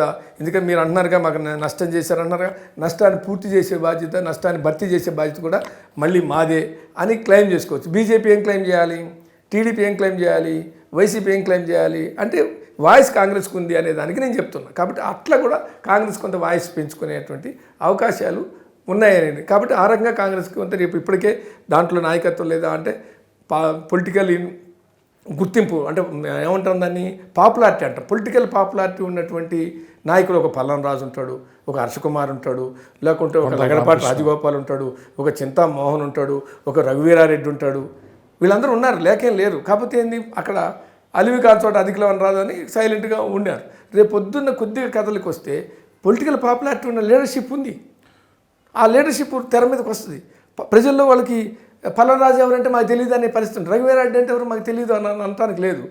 ఒక లగడపాటి రాజగోపాల్ ఆయనకేం తెలియదే మాకేం తెలియదే అని అంటే ఫలితాలు తారుమారైతే రేపు ఆంధ్రప్రదేశ్లో ఇదంతా కాంగ్రెస్ క్యాడర్కి మళ్ళీ అవకాశం ఉందండి. అంటే నేను ఏమంటున్నా, జగన్ ఓడిపోయి తెలుగుదేశం అధికారంలోకి వస్తే, జగన్ ఓడిపోయిన తర్వాత ఓడిపోతే బలహీనతలు బయటపడతాయి. ఇప్పుడు నీకు రోగనిరోధక శక్తి తగ్గితే నీకు అటాక్ అయితే షుగర్ బయటపడుతుంది, బీపీ బయటపడుతుంది, ఈఎంఐ లేనివన్నీ బయటపడుతుంటాయి, కీళ్ళ నొప్పులు, ఆ నొప్పులు, మోకాళ్ళ నొప్పులు అన్నీ బయటపడ్డట్టు జగన్ ఓడిపోయిన తర్వాత జగన్ను అపాయింట్మెంట్ ఇవ్వకుండా ఇబ్బంది పెట్టి, నియోజకవర్గాలు మార్పులు చేర్పులు చేసి, సీట్ ఇవ్వకుండా దూరం పెట్టి, అపాయింట్మెంట్ ఇవ్వకుండా దూరం పెట్టి, సీట్ ఇవ్వకుండా దూరం పెట్టి, అసలు పట్టించుకోకుండా దూరం పెట్టిన వాళ్ళు ఉంటారు చూడు. జగన్ ఓడిపోగానే నెమ్మదిగా బయలుదేరుతారు. కానీ ఇక బయలుదేరితే అది ఎటు వెళ్తుంది అంటే కాంగ్రెస్ వైపు దారి తీయచ్చు. రాజకీయాలు డైనమిక్స్ ఒక్క ఎపిసోడ్తో మారచ్చు, ఒక్క ప్రకటనతో మారచ్చు, ఒక తొర్రికోత కూస్తే మొత్తం గ్రాఫే పడిపోవచ్చు. రాజకీయాలు ఏముంటుంది, ఒక ప్రకటనే చాలు, ఒక్కోసారి ఒక చిన్న తప్పే చాలు, ఏదో ఒక చిన్న వీడియో రాజకీయ జీవితాలు మారుస్తే, ఎక్కడన్నా ఏదో అమ్మాయితోనో గులుగుతున్నదో ఏదో ఒక రాజకీయ నాయకుడు వీడియో బయటకు వచ్చి మటాషేగా కదా. That is called dynamics politics. ఎక్కడన్నా ఏదన్నా ఒకటి బయటపడితే చాలా కథం అయిపోతుంది. అట్లాగే పాలిటిక్స్ డైనమిక్స్ కాబట్టి రేపు ఏం జరుగుతుంది అనేది అంత ఊహించలేం. కానీ ఉన్న పరిణామాలను బట్టి అడ్వాంటేజ్ ఎవరికి ఉంటుంది అన్నప్పుడు బీజేపీకి అక్కడ అడ్వాంటేజ్ లేదు, కాంగ్రెస్కి అడ్వాంటేజ్ ఉండే అవకాశం ఉంది. జగన్ డౌన్ఫాల్ అయితే ఆ ప్లేస్లో ఆ వ్యాక్యూమ్లోకి కాంగ్రెస్ రావచ్చు అనేటువంటి కనపడుతుంది వాతావరణం. జనసేన ఏమో బీజేపీతో పొత్తులో ఉన్నదంటుంది, మరి పక్క బీజేపీకి ఒక మైండ్ గేమ్ ఆడుతుంది. బీజేపీ అస్త్రం ఎవరి మీద ప్రయోగించబోతుంది, అటు టీడీపీ మీద ఇటు జగన్ మీద అంటే? ఇప్పుడు వాళ్ళు బీజేపీ ఏంటి, వాళ్ళకు ఒక స్ట్రాటజీ ఏముని, చంద్రబాబు గెలిపి ముఖ్యమంత్రి అయితే మనకు లాభమా, జగన్ మనమే ముఖ్యమంత్రి కాము, పవన్ అయితే అభ్యంతరం లేదు, పవన్ గాడు క్లియర్. బీజేపీ కాదు. మా మిత్రుడైన పవన్ అయినా పర్వాలా, పురంధరేశ్వర్ అయినా పర్వాలా, పర్వాలేదు. మీ ఇద్దరం కానప్పుడు ముఖ్యమంత్రి ఎవరైతారు? Either Babu or Jagan. Babu strong, Jagan weak. వాళ్ళ దృష్టిలో స్ట్రాంగ్ అంటే ఏంటి? జాతీయ రాజకీయాల్లో ముఖ్యమంత్రిగా ఉన్నవాడు, చక్రం తిప్పినవాడు, ఇంతకుముందు నేషనల్ ఫ్రంట్ అని, ఆ ఫ్రంట్ అని, ఈ ఫ్రంట్ అని అందరితో ఎలా మార్చగలడు బాబు మా ఉన్నాడు. రేపు పొద్దున్న మాకేదన్నా కొద్దిగా ఓ సీట్లు తగ్గితే, ఏది కేంద్రంలో సీట్లు తగ్గితే, మేమేదైనా ప్రాంతీయ పార్టీల మీద ఆధారపడాల్సి వస్తే అప్పుడు బాబు మాకు సహకరిస్తాడా, తోక జాడిస్తాడా? ఇదొక భయం ఉంది. జగన్ అయితే తోక జాడించడు. ఆయన జాతీయ రాజకీయాలకు పోడు, ఇతర ప్రాంతీయ పార్టీలు టచ్లో పోడు, ఇతర ప్రాంతీయ పార్టీల్లో లాబీలు నడుపుడు, ఇతర ప్రాంతీయ పార్టీలో సంప్రదింపులు నడుపుడు. జగన్ జస్ట్ లైక్ ఒరిస్సా ముఖ్యమంత్రి పట్నాయక్ లాగా ఆయన చూసుకుంటాడు. బాబు అట్లా ఉండడం గ్యారెంటీ లేదు. గతంలో అట్లా లేడు. గతంలో మనకి ఎదురు తిరిగిన సందర్భం అదే. అశోక్ గజపతి రాజు కేంద్రంలో ఉన్నాడు, యూపీఏ ఎన్డీఏలో ఉన్నాడు. 2014-19 బయటకు వచ్చి మోడీని సంగతి చూస్తా అన్నాడు. ఒకప్పుడు గుజరాత్లో మోడీ ముఖ్యమంత్రిగా ఉన్నప్పుడు గోద్రా అల్లర్లు జరిగినప్పుడు, ఆ తర్వాత ఆయన గోద్రా అల్లర్ల సందర్భంలో ఆయన ముఖ్యమంత్రి తీసేయాలి పెద్ద చర్చ జరిగినప్పుడు ఇదే బాబు ఒత్తిడి తీసుకొచ్చాడు. అదే మోడీ వచ్చి బాబుని అపాయింట్మెంట్ అడిగాడు. ఉన్న ఢిల్లీలో ఏపీ భవన్లో మోడీని కలవడానికి, బాబుని కలవడానికి మోడీ వస్తే అపాయింట్మెంట్ ఇవ్వకుండా తిరస్కరించినటువంటి సందర్భం. చంద్రబాబు ఒకప్పుడు మోడీ ముఖ్యమంత్రిగా ఉండగా, చంద్రబాబు ముఖ్యమంత్రిగా ఉండి జాతీయ రాజకీయాల్లో చక్రం తిప్పుతున్నటువంటి సందర్భంలో మోడీ అపాయింట్మెంట్ని తిరస్కరించిన వాడు బాబు. కానీ ఇవన్నీ మోడీకి గుర్తుంటాయి. కాబట్టి జగన్ ముఖ్యమంత్రి అయితే మనకేం ఇబ్బంది లేదు, బాబు ముఖ్యమంత్రి అయితే ఏమైనా ఇబ్బందా అనేది ఆయనకుంది. కాబట్టి ఏం చేయాలో తేల్చుకోలేకుండా వాడుకున్నారు. పవన్ కళ్యాణ్ పరిస్థితిని మోడీ మిత్రత్వాన్ని వదులుకొని టీడీపీకి రాలేక, అట్లని మోడీతో కలిసే బాబును వదులుకోవడానికి ఇష్టం లేడు. ఆయన మోడీని వదులుకోవడానికి ఇష్టం లేడు కేంద్రంలో, రాష్ట్రంలో బాబును వదులుకోవడానికి ఇష్టం లేకుండా ఆయన కింద మీద అవుతున్నాడు. ఆయన రోడ్డు మ్యాప్ అని తిరిగాడు. చివరికి వాళ్ళు రోడ్డు మ్యాప్ అయిపోతే ఈయన ఒక రోడ్డు మ్యాప్ వేసుకొని రాజమండ్రి సెంట్రల్ జైలుకి పోయి బాబుని కలిసి వచ్చి బయటకు వచ్చి మేము ఆయన పొత్తు పెట్టుకుంటున్నామని ప్రకటించేసాడు. తట్టుకోలేక రోడ్డు మ్యాప్ ఇవ్వండి, రోడ్డు మ్యాప్. అది బీజేపీ కన్సర్న్లోనే జరిగిందంటారు అని ఐ డోంట్ బిలీవ్. ఎందుకంటే ఇక్కడ పొత్తు కావాలనుకుంటున్నారు. ఇక్కడ పవన్ కళ్యాణ్ని ఇక్కడ బీజేపీ వాళ్ళు పొత్తు పెట్టుకుని ఆయనకు అక్కడ మేనేజ్ చేశారు బీజేపీ వాళ్ళు. ఒక రకంగా చెప్పాలంటే అది బీజేపీకి ఇక్కడ ఏమేమి మేలు జరిగిందో కానీ అక్కడ పవన్ కళ్యాణ్కి అయితే నష్టం జరిగింది. ఎందుకంటే ఇక్కడ నిలబడి పట్టుమని 10 ఓట్లు సంపాదించకపోతే రేపు పొద్దున్న జగన్ కదా అస్త్రమా కాదా? ఇక ఆయన ఆడ వీకాడు, ఇక్కడ వీగుతాడా అంటాడు ఆయన. పవన్ కళ్యాణ్ ఆడేమైందని ఆల్రెడీ మొదలుపెట్టారు. ఇక్కడ నువ్వు ఏమీ కదలిక లేకుండా ఇక్కడ పొత్తు పెట్టుకుని 15 సీట్లు తీసుకుంది. ఎందుకు తీసుకున్నావు? ఇప్పుడు నీవు ఇక్కడ ఏమైనా ఉందా, నీకు నిర్మాణం ఉందా? ఇక్కడెక్కడైనా ఇప్పుడు ఒక మీటింగ్ అన్న పెట్టావా? ఎన్నికలు 15 రోజుల ముందు వచ్చి పొత్తు పెట్టుకొని నాకు 15 సీట్లు ఇవ్వని, ఖమ్మంలోకి 5 సీట్లు, శైలింగంపల్లిలో ఇంకేదో నిలబడి నవ్వులాటకు లేదు. Correct sir. ఎంత రాజకీయ నాయకుడికి ఉంటే అది ఒక రాజకీయ పార్టీ అనుసరించాల్సిన విధానం అది. ఇప్పుడు విమర్శలు కూడా బర్రెలకు వచ్చిన ఓట్లు కూడా రావట్లేదు అని చెప్పి నవ్వులాటగా ఉంటారు కదా రాజకీయ నాయకుడు అనేవాడు. వాళ్ళు ఒత్తిడి చేస్తారు. వాళ్ళకి అవసరం ఉంది. ఇక్కడ బీజేపీ ఏంది, ఇక్కడ ఏదో మేము నిన్నటిదాకా సెకండ్ ప్లేస్లో ఉన్నాం. అసలు కేసీఆర్ని కొట్టగలిగేది, కేసీఆర్ని ఓడించగలిగేది నెక్స్ట్ బీజేపీ అనేటువంటి వాతావరణము ఎన్నికల నాటికి అది తుస్సుమని కాంగ్రెస్ వచ్చేసింది. కాబట్టి ఈ కాంటెస్ట్లో ఏం చేయాలో అర్థం కాక కొన్నాళ్ళు టీడీపీతో జతకట్టాలని చూశారు. టీడీపీ, జనసేన, బీజేపీ ముగ్గురు కలిసి జతకట్టాలనుకున్నారు. ముగ్గురు కలిసి జతకట్టాలనుకుంటే అది కుదరలా. టీడీపీ చేతులు ఎత్తేసి మేము ఇక్కడ పోటీ, ఎందుకంటే అప్పుడు చంద్రబాబు ఇంకా జైల్లో ఉన్నాడు. ఇక్కడ పొత్తు పెట్టుకుంటే వచ్చేదేవుడు, ప్రచారం చేసేదేవుడు, ఇక్కడ అసలు క్యాండిడేట్ని సెలెక్ట్ చేసేదేవుడు, ఏం చేయాలో అర్థం కాల వాళ్ళకి. అందుకని వాళ్ళు సైలెంట్గా తెలివిగా అసలు మేము విత్తనాన్ని చేసుకుంటా ఉన్నారు. ఆ దెబ్బతికి వాడు ఏదైనా 4 టికెట్లు ఏదైనా అమ్ముకోవటం చేసుకోవచ్చు అనుకో కాసాని జ్ఞానేశ్వర్ కాస్త పోయి బీఆర్ఎస్లో చేరాడు, టీడీపీ రాష్ట్ర అధ్యక్షుడు. మరి ఆ తెలివి చంద్రబాబు ప్రదర్శిస్తే పవన్ కళ్యాణ్ మోడీ అడిగిందే చదువుని వస్తే పొత్తు పెట్టుకుంటే 15-20 సీట్లు తీసుకుంటే పట్టుమని 10 ఓట్లు నువ్వు చెప్పినట్టు బర్రెలెక్క వచ్చిన ఓట్లు కూడా అంత ఫోకస్ కూడా కాల. బర్రెలెక్క ఫోకస్ ఎంత సోషల్ మీడియాలో ఫోకస్ మాట కాదు, రాజకీయ నాయకులు మాట్లాడే మాట ఇదేని కాదు, ఎవడైనా మాట్లాడుకుంటాడు. కాబట్టి రేపైనా ఏంటి అంటే బీజేపీ ఏం చేస్తుంది, పవన్ కళ్యాణ్తో మా స్నేహం ఉంది అంటారు, పవన్ కళ్యాణ్ కూడా బీజేపీతో మా స్నేహం ఉందంటారు. టీడీపీ సంగతి ఏంటో తేల్చరు. మేము ప్రాంతీయ పార్టీలు, కుటుంబ పార్టీలకు వ్యతిరేకమని బీజేపీ ఇప్పటికీ చెప్తుంది. కుటుంబ పార్టీ అంటే చంద్రబాబును కుటుంబ పార్టీగానే చూస్తుంది. కుటుంబ పార్టీ విషయం సార్, చంద్రబాబు నాయుడు గారు లాస్ట్ వరకు అభ్యర్థుల లిస్టు బయట పెట్టారు. అది ప్రతిసారి దెబ్బ కొడుతుంది. ఈసారి కూడా అదే చేస్తున్నారు అని ఒక మాట ఇప్పుడు వినపడుతూనే ఉంటుంది.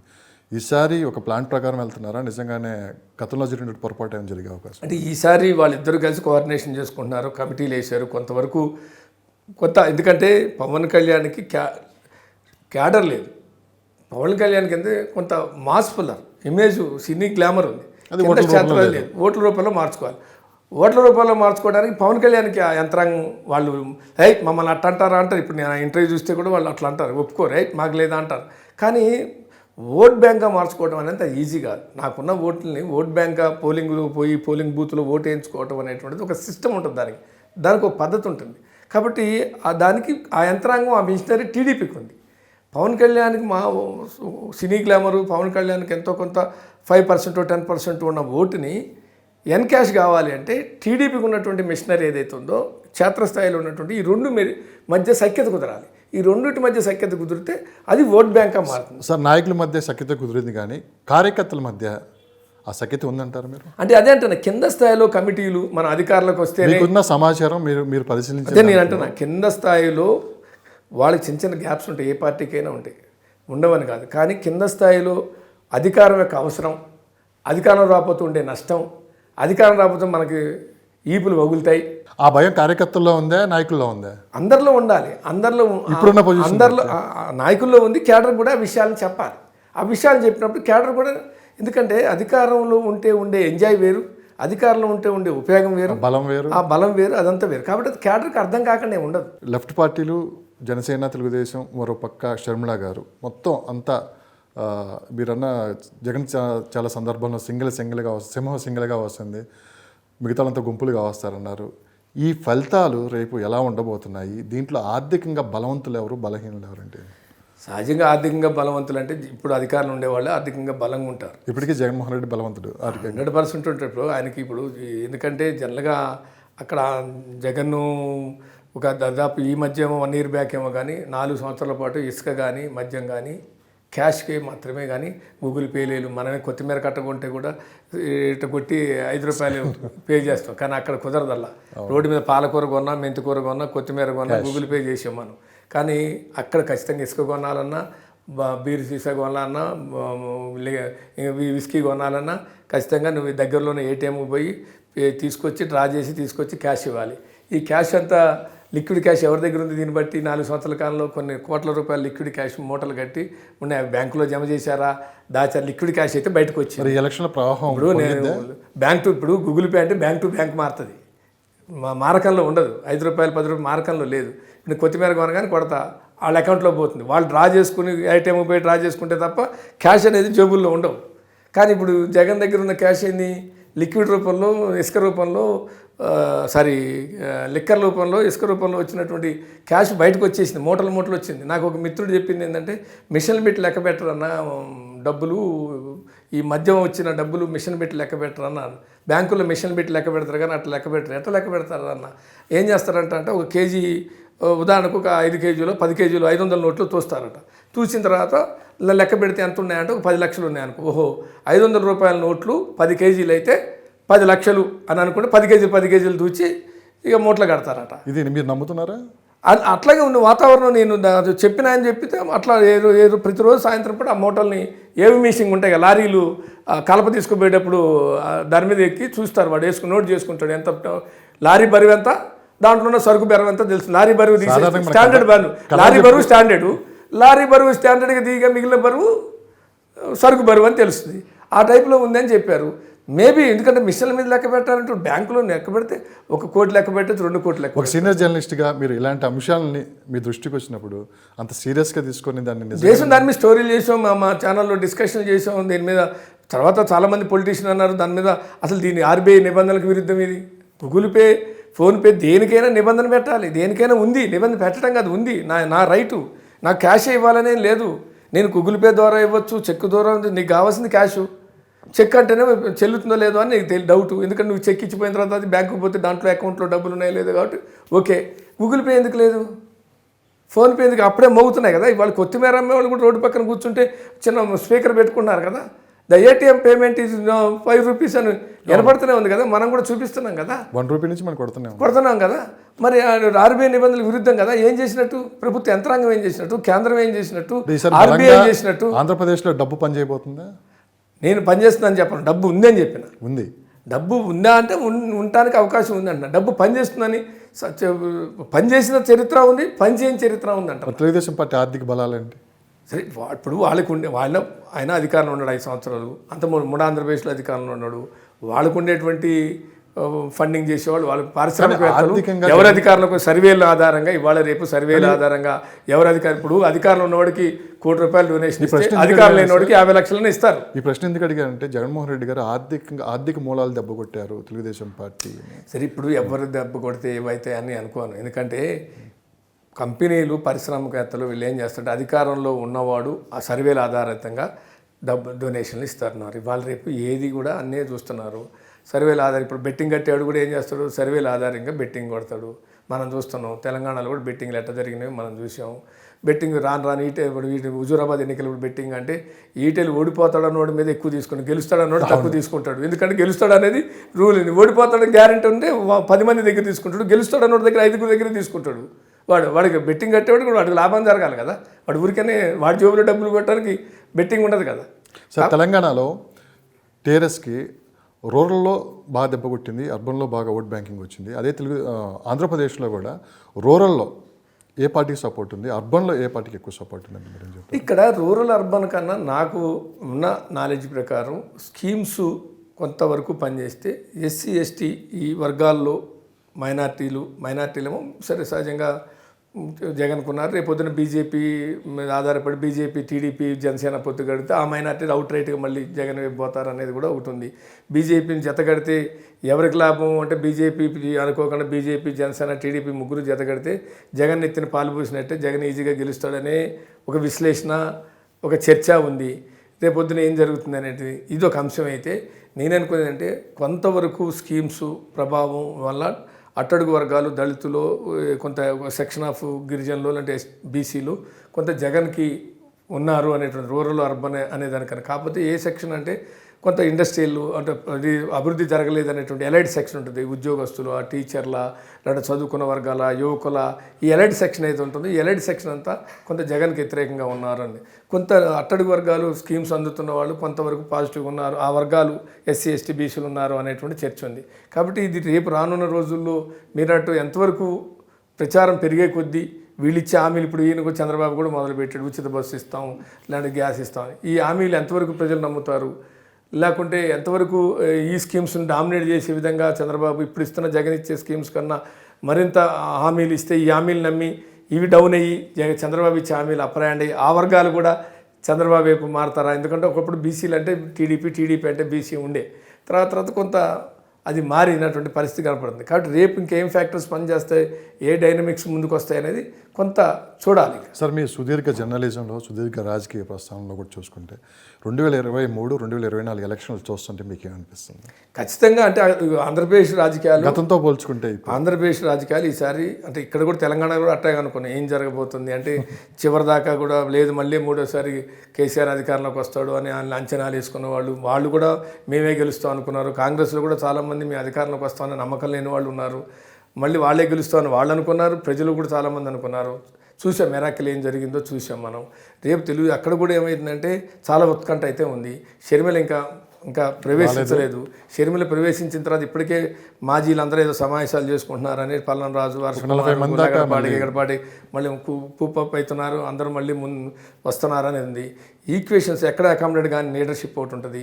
తెలుగుదేశంలో సీట్ దొరకదు, జగన్ ఎడగొట్టి ఉంటాడు, జగన్ అకామిడేట్ చేసుకోడు, తెలుగుదేశంలో అకామిడేట్ చేసుకోడు, జనసేన వల్ల పెద్దగా ఉండదు అని అనుకున్నప్పుడు, బీజేపీ అసలు జీరో అనుకున్నప్పుడు ఆ లీడర్షిప్ కొంతమంది ఇప్పటికే ఆయన ఆర్కే ఆల్రెడీ నేను షర్మిలతో ట్రావెల్ చేస్తా అన్నాడు. రేపు పొద్దున కాపు రామచంద్రారెడ్డి నేను నా భార్య నిలబడతా ఉంటున్నారు. రేపు ఈ సెక్షన్స్ అని ఎవరెవరు యాడ్ అవుతారు కాంగ్రెస్లోకి అనేది కూడా ఇంకా కొద్ది రోజులు టైం పడుతుంది. అప్పుడు దీన్ని బట్టి చాలా ఆసక్తికరమైనటువంటి ఏపీ రాజకీయాలు ఆసక్తికరంగా ఉండే అవకాశాలు కనపడుతున్నాయి మనం చూస్తాం. చివరి ఒకే ఒక ప్రశ్న సార్, రేవంత్ రెడ్డి గారు మన ఒక ఇంటర్వ్యూలో జగన్మోహన్ రెడ్డి గారు విశేష కూడా చెప్పలేదని చెప్పి ఆయన మాట్లాడటం, అది కొంచెం వివాదంగా మారటం, కొడాలని అడిగి దాని మీద కొన్ని వ్యాఖ్యలు చేయడం కూడా జరిగింది. తర్వాత జగన్మోహన్ రెడ్డి గారు కేసీఆర్ గారిని పరామర్శించడం, ఇవన్నీ చూస్తుంటే మళ్ళీ ఇది ఎటువైపు వెళ్తుందంటే అంటే ఆ రోజే జగన్ కేసీఆర్ గారు హాస్పిటల్లో జాయిన్ అయ్యి ఆపరేషన్ చేసి చాలా రోజులైంది. కానీ షర్మిల ఢిల్లీలో జాయిన్ అయ్యే రోజే కేసీఆర్ని జగన్ పరామర్శించుకోవడం అనేది ఒక పొలిటికల్ స్ట్రాటజీ. ఏంటి, ఢిల్లీలో షర్మిల జాయిన్ అయ్యింగ్ అనే అంశాన్ని మీడియా దృష్టిలో హై ప్రయారిటీ ఉంటుంది. దాన్ని దృష్టి మళ్లించడానికి జగన్ ఇక్కడ వచ్చి కేసీఆర్ కలవడం వల్ల ఇది టాప్లో ఉండేదాన్ని సమానం అయిపోయింది. అంటే అటు షర్మిల కాంగ్రెస్లో చేరేది ఎంత కవరేజ్ ఇవ్వాలో జగన్ కేసీఆర్ని కలిసింది కూడా అంతే కవరేజ్ ఇవ్వాలి. కానీ రేవంత్ తన ప్లేస్ తను షర్మిలకి ఎక్కువ ప్లేస్ ఇవ్వకుండా ఆ ప్లేస్ని కిల్ చేయడంలో జగన్ సక్సెస్ అయ్యాడు. నెంబర్ 1. రేవంత్ రెడ్డి గారు ఒక మాట అన్నారు, అంటే అసలు కేసీఆర్ జగన్మోహన్ రెడ్డి గారు చెడగొట్టింది, మళ్ళీ వచ్చి కేసీఆర్ని గెలిస్తే మళ్ళీ ఇక జగన్ పైన అయిపోయినట్లే అని కూడా ఒక సందర్భంలో. అఫ్కోర్స్ నేను ఏమంటానంటే ఒక్కోసారి ఇప్పుడు కేసీఆర్ యాటిట్యూడ్ లాగానే జగన్ యాటిట్యూడ్ ఉందని చర్చ జరిగింది. ఎవరిని చెడగొట్టారు అంటే ఎవరు చిన్నపిల్లలు కాదు, ఒకరు చెడగొడతారని నేను అనుకోను. కానీ ఏదో 6 నెలల సామరస్యం అయితే వారు వీరైతారని ఒక సామెత అయితే ఉంది. సరే అది మారారా వారు మారారా, ఆయన యాటిట్యూడ్ అట్లాగే ఉందా? ఇప్పుడు కేసీఆర్ ఎవరిని కలవడు, అపాయింట్మెంట్ ఇవ్వడు అంటే ఇప్పుడు అక్కడ అదే జరుగుతుంది. ఎవరెవరు జడగొట్టారని పక్కన పెడితే అదే జరుగుతుంది. తను అనుకున్నదే చేస్తాను, తన బుర్రలో పుట్టిందే చేస్తాను అని కేసీఆర్ అనుకున్నాడంటే జగన్ అదే చేస్తున్నటువంటి పరిస్థితి. నాయకులు, మంత్రులు, ఎమ్మెల్యేలు మాట వింటున్నాడని లేదు, మంత్రి అపాయింట్మెంట్ లేదు, వాళ్ళు చెప్తే వినే పరిస్థితి లేదు, మంత్రులకు స్వేచ్ఛ లేదు అనేది అక్కడ ఉంది, ఇక్కడ ఉంది. సిమిలారిటీస్ ఉన్నాయి కాబట్టి చెడగొట్టాడు అనుకుంటాం. చెడగొట్టాడా లేదంటే ఆయనే చెడిపోయాడా అనేది పక్కన పెడితే. కాబట్టి ఇక్కడ ఏమవుతుందంటే ఆ రోజే వచ్చి కేసీఆర్ని పరామర్శించడం ఒక పొలిటికల్ స్ట్రాటజీ.